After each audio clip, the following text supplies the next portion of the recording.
Why is Mahoraga called the Divine General? What army of monsters was this thing out here leading? Let's talk about it. All right, first of all, shout out to Rose for asking me about this and a couple of other questions, which we'll get to. But for starters, this Mahoraga one is pretty simple. And no, it's not because within the lore of Jujutsu Kaisen, like he was a literal general leading some sort of army. Sure, you could think of him as like the general of the Ten Shadows technique, but that's also not what the name is inspired by.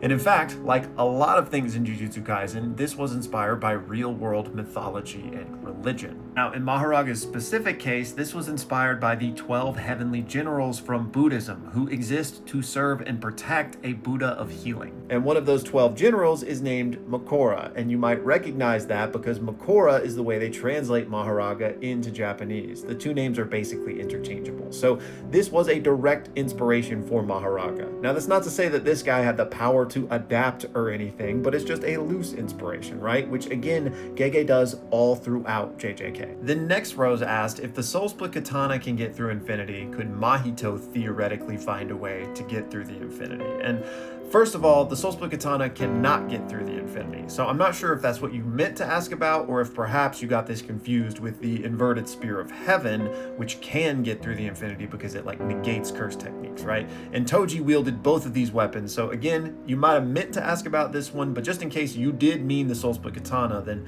no, it can't get through infinity. But either way, could Mahito learn and try and think of a way through it? And personally, I don't think so. I think for Mahito to be able to interact with Gojo at all, he has to touch him. And then maybe if he understood things on a deep enough level, could Mahito adjust Gojo's soul to basically remove the infinity from him? Sure. But he'd need to touch Gojo first to do that, right? Which he can't do. Could he use Domain Amp to, get through the infinity? Sure, but I don't think that's what you meant. I think you mean like, could he use Idol Transfiguration to do it somehow? So no, Mahito can't really cheat his way through the infinity. And then finally, Rose asked for my thoughts on Ultimate Mechamaru. And this is something we've touched on in videos before, but if he had lived, he was absolutely on his way to special grade. Like I have no doubt in my mind that he would have reached that designation because his potential is insane, especially considering he now had like a fully healthy body as well, right? So yeah, Mechamaru is ridiculous, but part of what Rose says is if he had lived, could he have made these mechs for like the other members of the cast to take against Sukuna?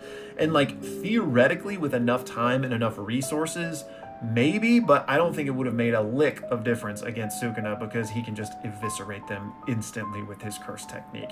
Really, Mechamaru is the only one that can pilot this thing because of the surplus of cursed energy he stored up.